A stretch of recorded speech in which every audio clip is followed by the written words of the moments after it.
Subscribe to our YouTube channel for in-depth interviews of India Inc. and press the bell icon so that you do not miss our updates.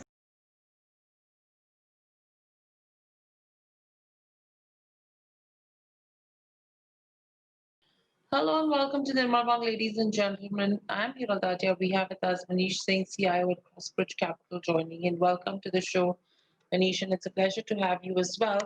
My first question coming to you is uh, results with regards to US elections is something which is on the cards right now.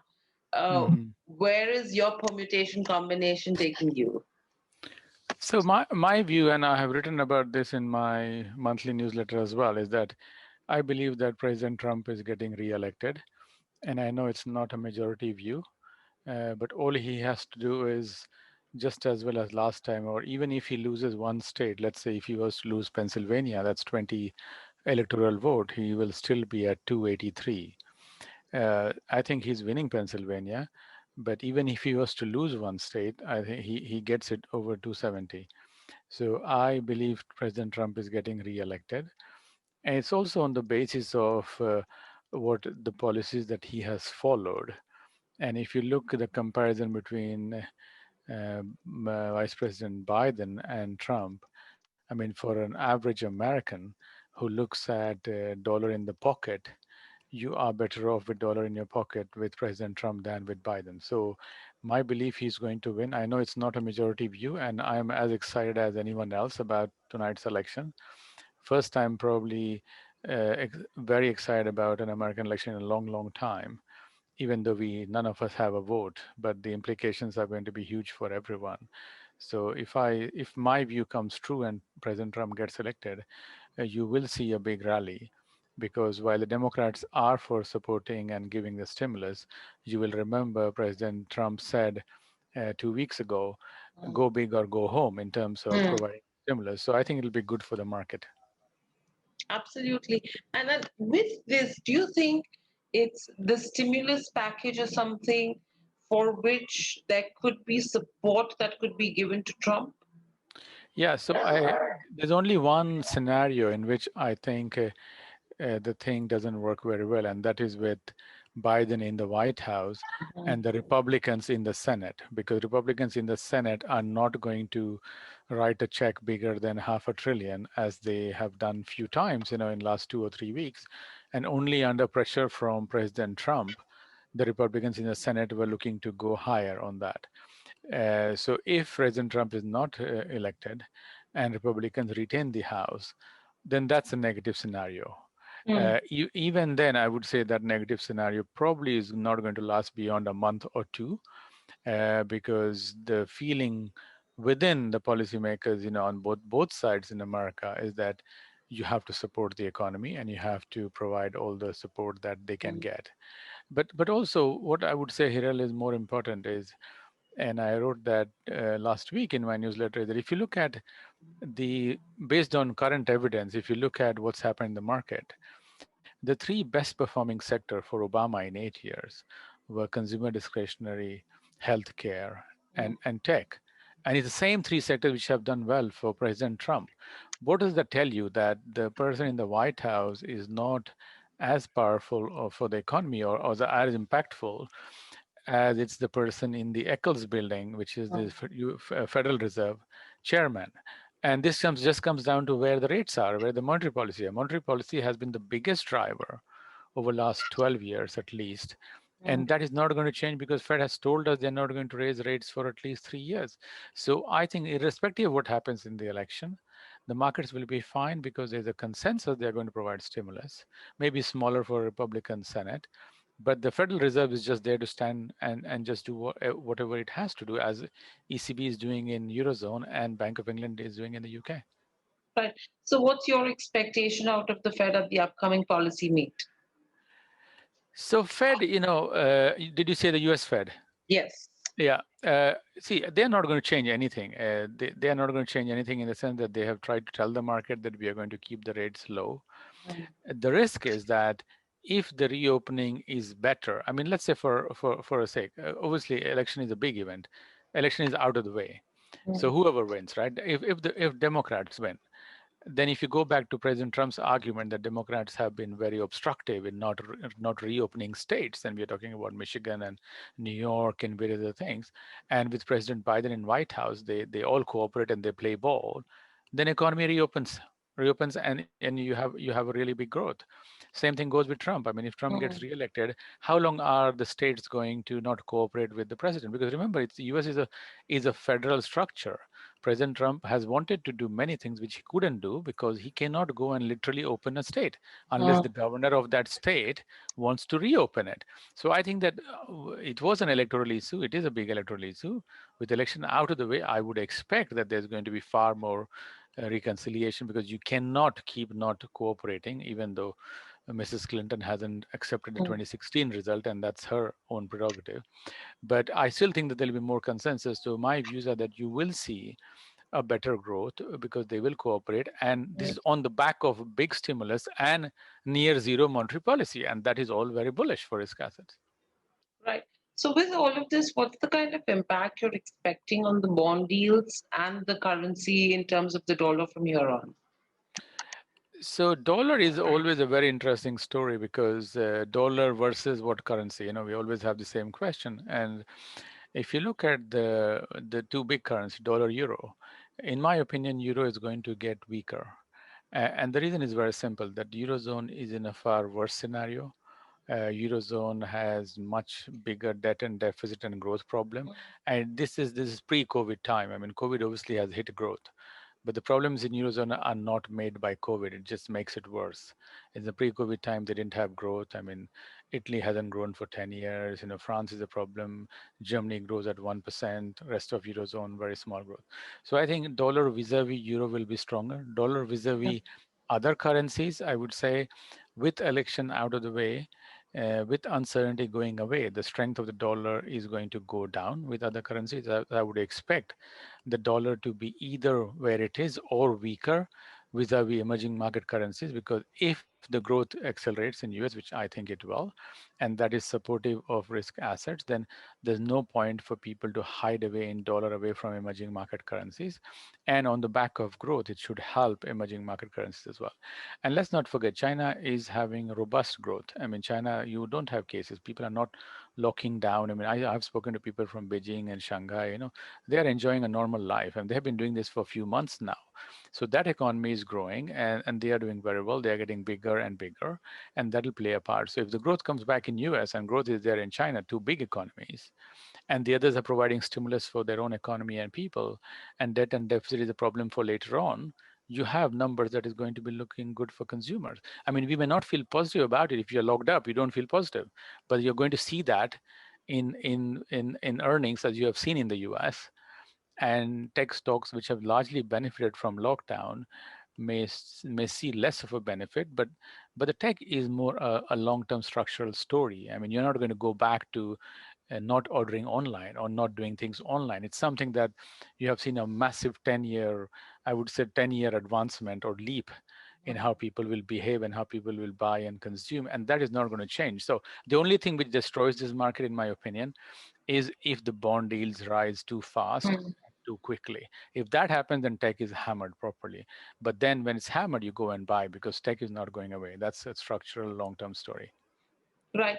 And then with this, if you talk about the Eurozone as well, what's happening is with regards to Brexit, a lot of negotiations, a lot of to and fro.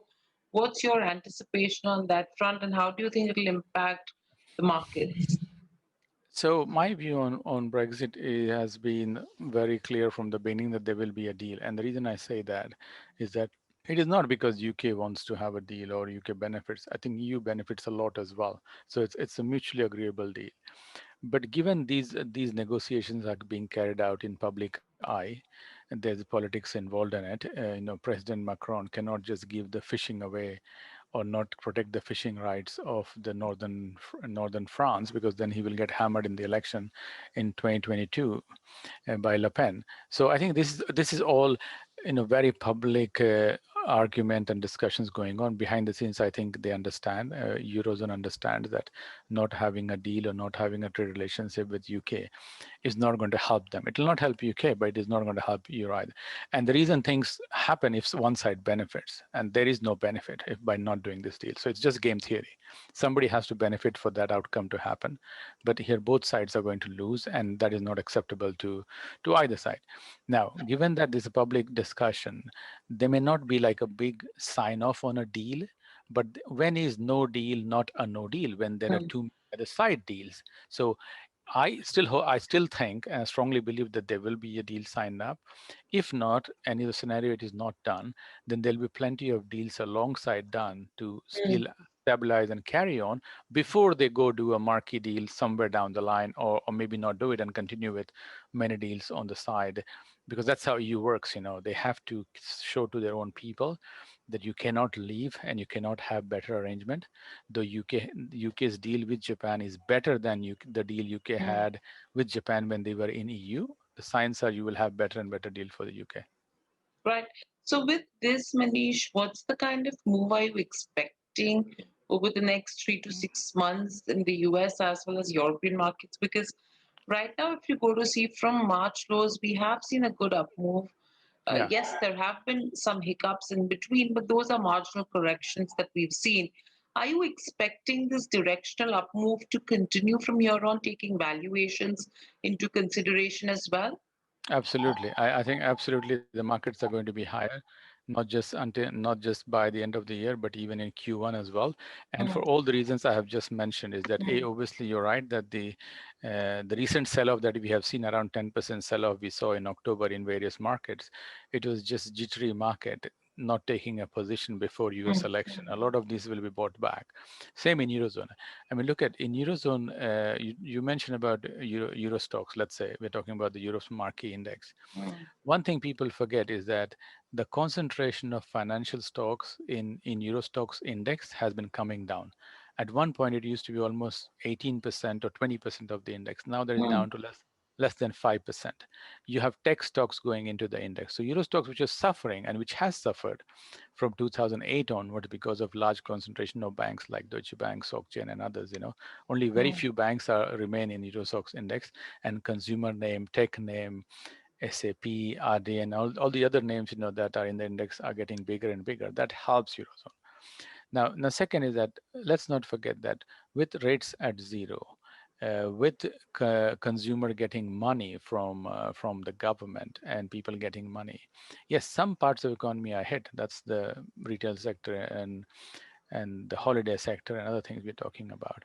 But still, largely, consumer has more money than they had. I mean, there have been cases in US where people are earning more money staying at home or working from home because of various reasons than they did when they were going back to work. And that's one reason why some people don't want to go back to work. Well, that is not going to continue. They will have to go back to work. But in general, dollar for dollar, consumer is in a better shape. And I also think that one thing people are forgetting is what lockdown has done. Everyone has run down the inventory everywhere, right? Because they're not manufacturing, they're not projecting a big growth.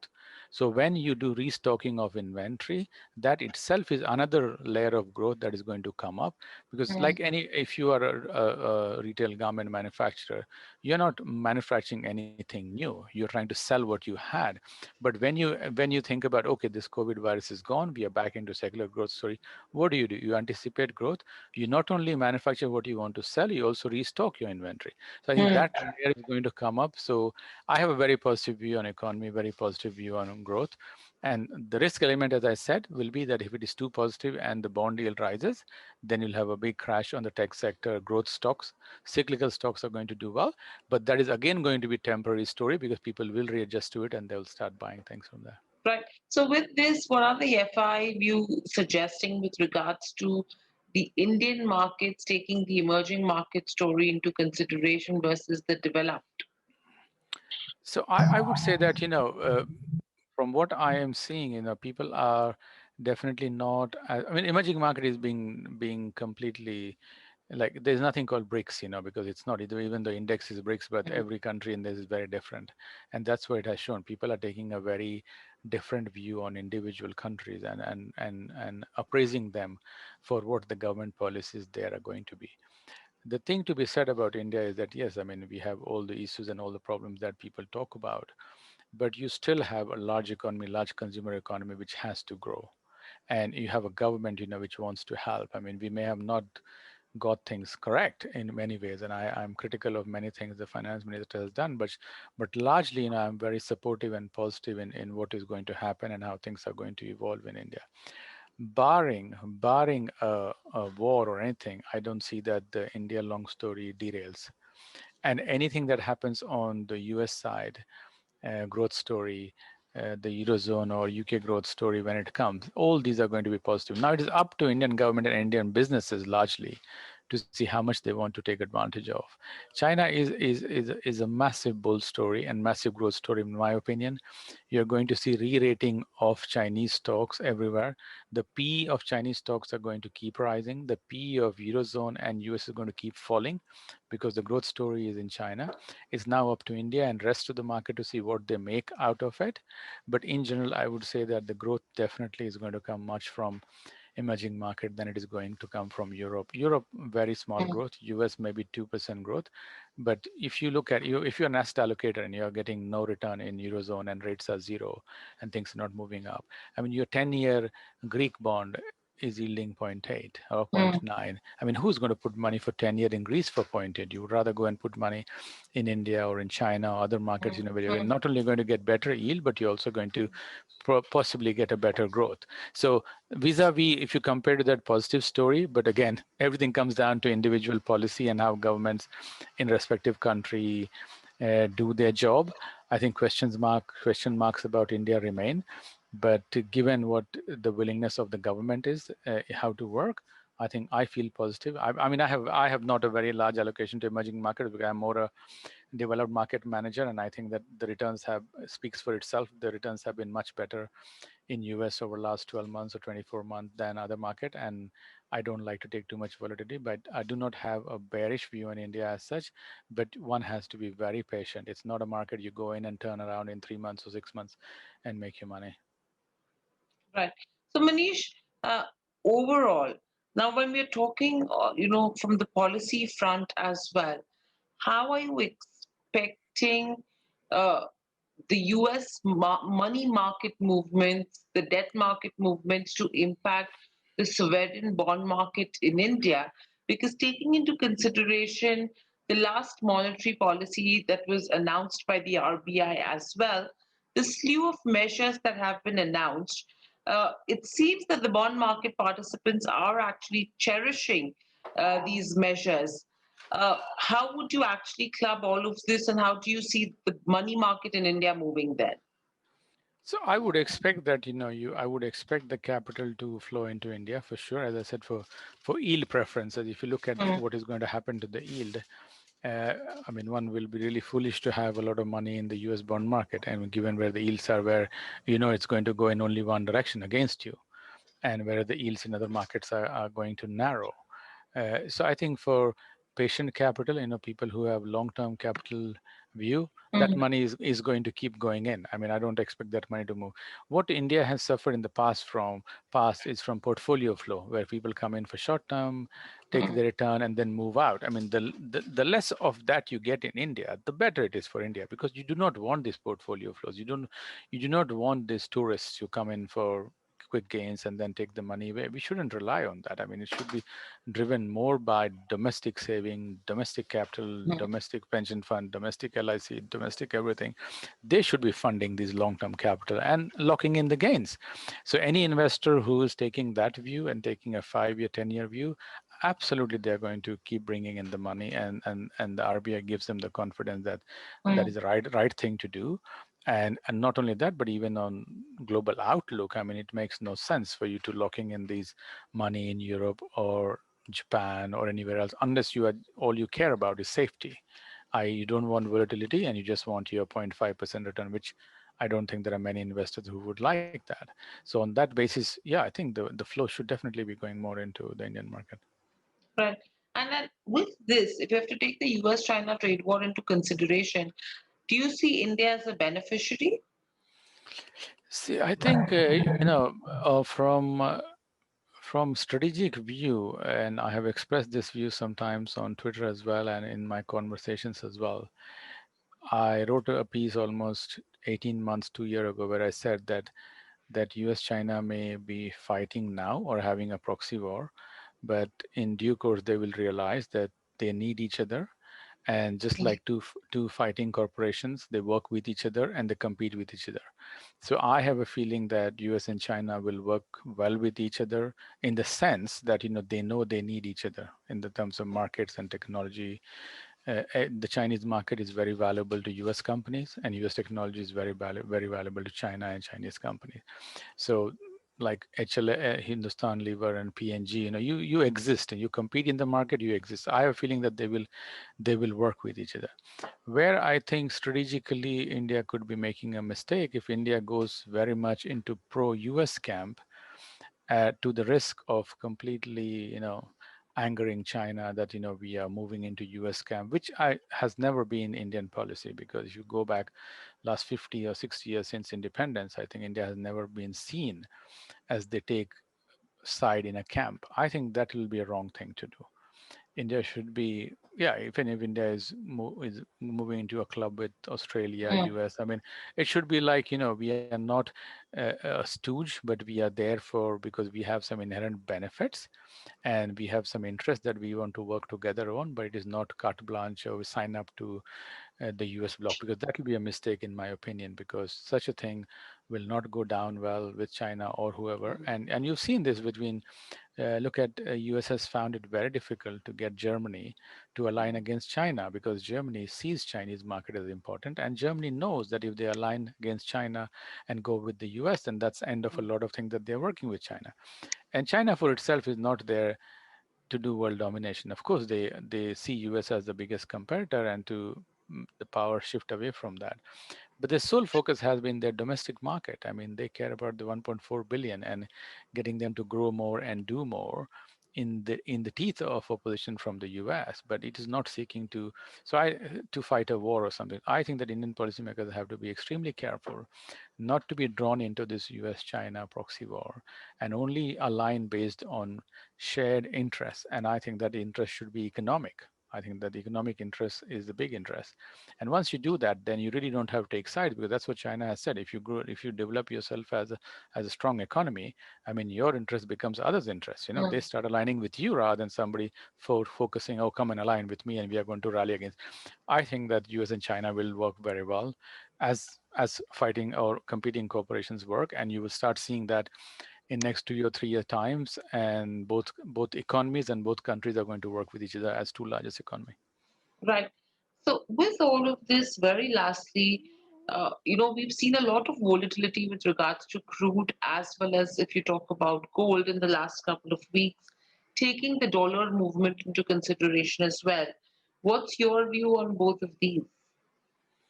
So I think with crude, the story is very simple. There's plenty of oil. There always was plenty of oil, just that you had a cartel called OPEC, and US was supporting that cartel.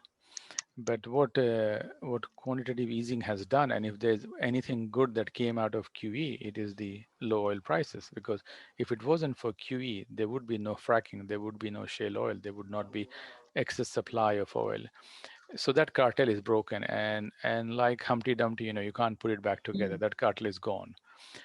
So which means that there's plenty of supply. On the top of that, we suddenly had a collapse in GDP, collapse in demand. Mm. So oil is not going to rise from there. Oil will continue to. Now add to that the whole shift away to non-fossil fuel based Mm. energy. I mean, and again, we bring it back to China. I mean, look at the role China has played. China was the biggest user of fossil fuels, and when Mm. suddenly they realized that they are being done for pollution and everything, they shifted their gear and they said we are going to do more and more solar energy. If it was not for manufacturing that happened in China on solar cells and other things, the solar prices wouldn't come down. And we have seen this in India also, right? The solar cells coming from China and all this thing, and that brought the PPA prices and everything down to bottom level. So they caused a revolution. Now that they are doing it again, they are doing that now in the electric car sector. where they are not only manufacturing big time, but Tesla is going and manufacturing, providing subsidies. They're doing the same again. So here you have the cartel is broken, the demand is down, there's competing substitute from because of climate change, because of hydrogen and everything else you talk about, which are non-fossil fuel driven. There's no reason to see how oil price can go up or sustain itself, because every time something happens, people start realizing, well, there was never lack of oil, and there is lack of demand now, and there is substitute. So put these things together, I can't. Nobody can make a bullish case for oil. Right. So that's something we should be watching out for. And what's the view on gold? Gold, my view has always been this: gold is your insurance. So see it as an insurance. It's the insurance premium you pay. If things go bad, the insurance premium pays you back. But if it's not paying you back, means everything else is going well in your life. Your equities are doing well, everything is doing well, and you should be happy. Never look at your gold and say, oh, the gold is down 10%, because that is not the way, or that's not the reason why you bought gold in first place. So yes, you should do size your trade and accumulate gold positions over time, but gold just pays as an insurance. It doesn't pay you return, it doesn't pay yield, it doesn't pay anything else. So on that basis, there is a basis to have gold in your portfolio. But if you can time it and get it at a reasonable price, get it. But it is an insurance. If everything goes bad, hyperinflation, war, something, gold will pay off. If it doesn't, means you're getting paid on your other investments. Right. And that's something I think everyone should understand as well with regards to gold. Thank you, Manish, so much for joining us on the show. It was a pleasure My to speak pleasure. to you. Great insights, and hope to see you soon again, and stay safe. Thank you for having me. Thanks. Bye-bye.